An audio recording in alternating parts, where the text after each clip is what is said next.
Guess what? All over Egypt you'll see people wearing this solar headdress. This image was a plasma ball that they were wearing on their head.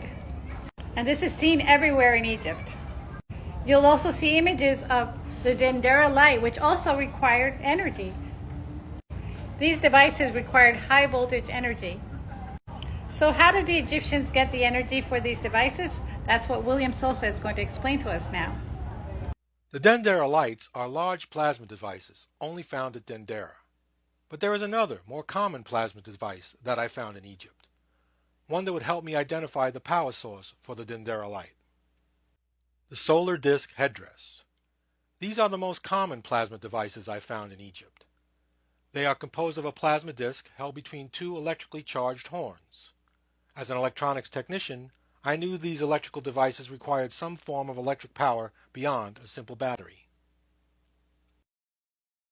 Now, everybody's familiar with the Baghdad battery, or if you're not, go Google it. It's a clay jar with two iron rods and a cylinder, an iron rod, and some acid, and it produced a battery of about 1.5 volts.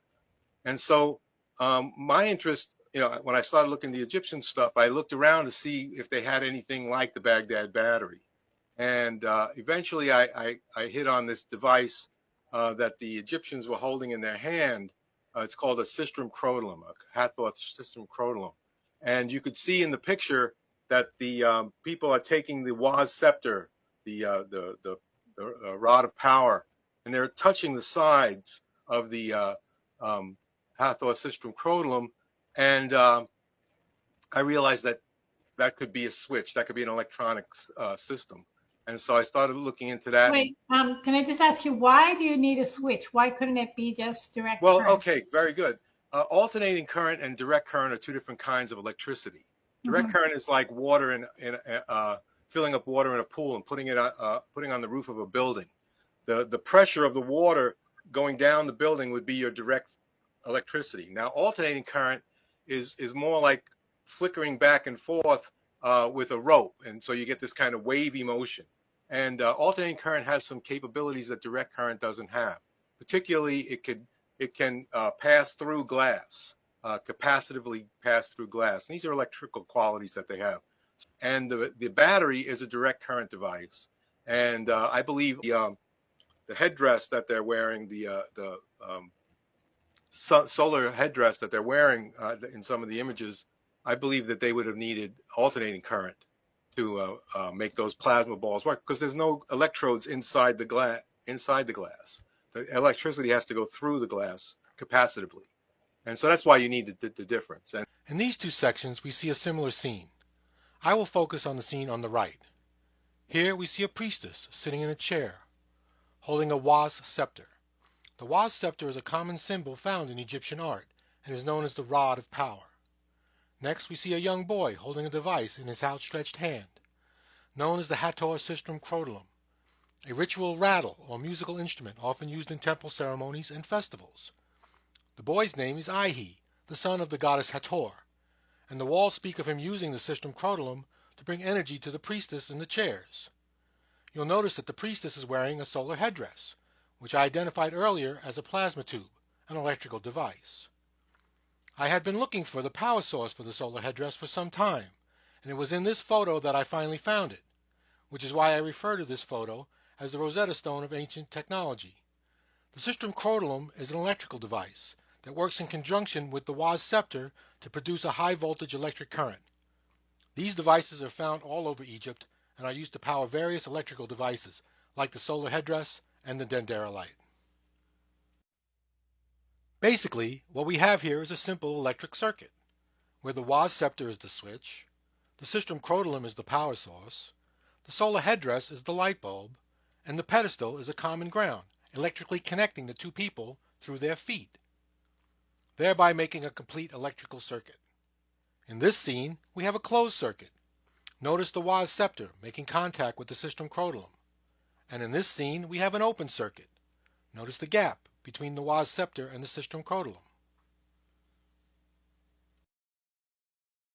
I started my analysis of the Hathor sistrum crotalum by collecting up as many examples as I could find of which I found plenty.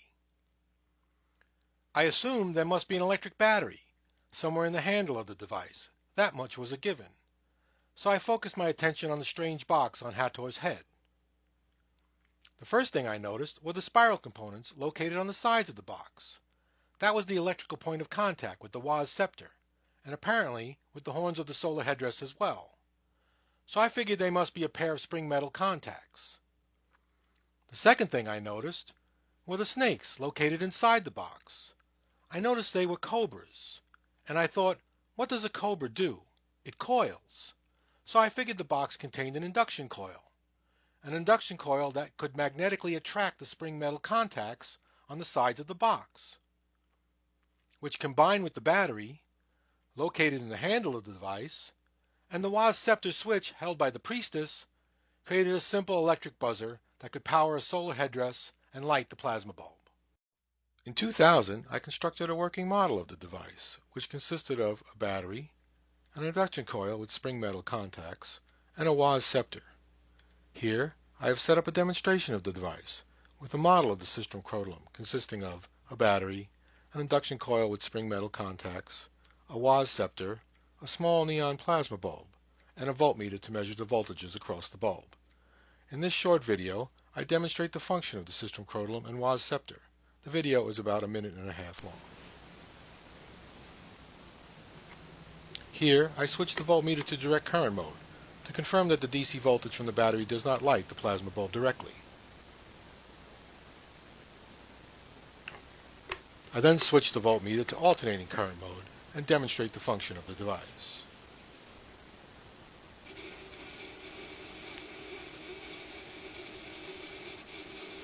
Notice the alternating current from the Sistrum Crotalum does light the plasma bulb.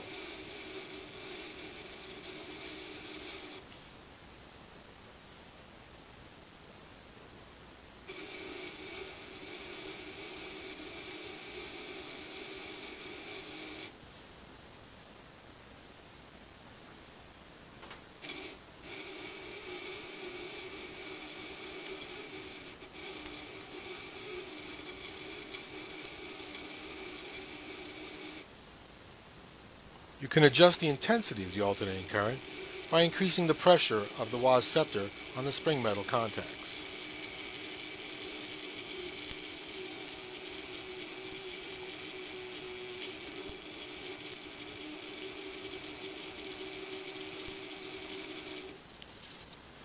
And that concludes the demonstration. With the function and purpose of the Sistrum Crotalum understood, I could now use that information as a key to interpret the hieroglyphic sections of the image.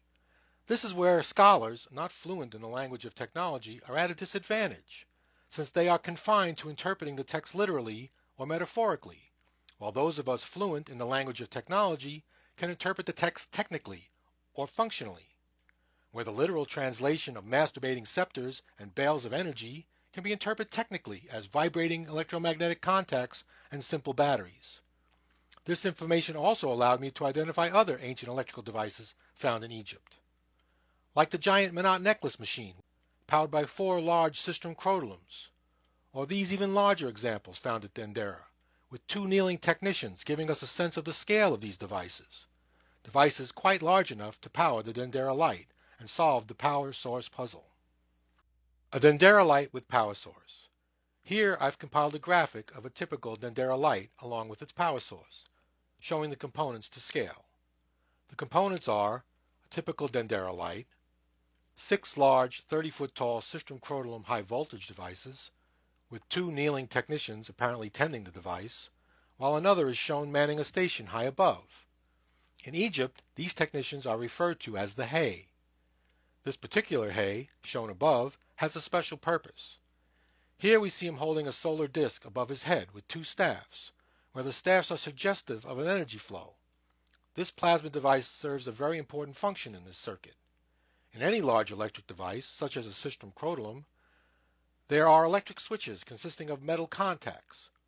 These metal contacts can be seriously damaged by the high voltage electric arcs generated by these devices, and steps must be taken to protect them somehow. This problem is resolved today by an electrical component called a GDT, or gas discharge tube, a compact high-voltage plasma device very similar in construction to the solar disk plasma bulbs. These components are referred to as arc surge suppressors.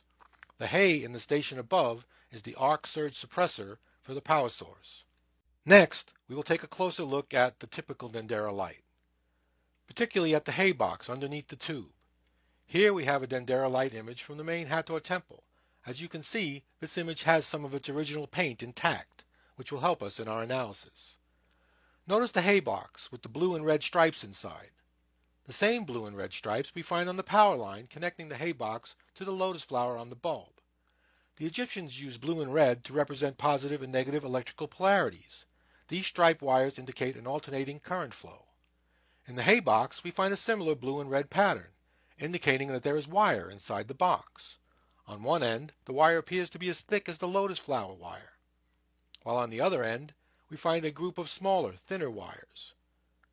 This box contains the Tesla coil used to generate the high-frequency, high-voltage current required by the Dendera light. And how can people reach you? Oh, I'm online. You can find a video of me online. Look up my name, William Sosa. Okay. I did a video about 6 years ago. And I have a Facebook page, William Armin Sosa. So you'll find most of my work is on that Facebook page. Great. Okay. Thank you. And now you can find him on TikTok also.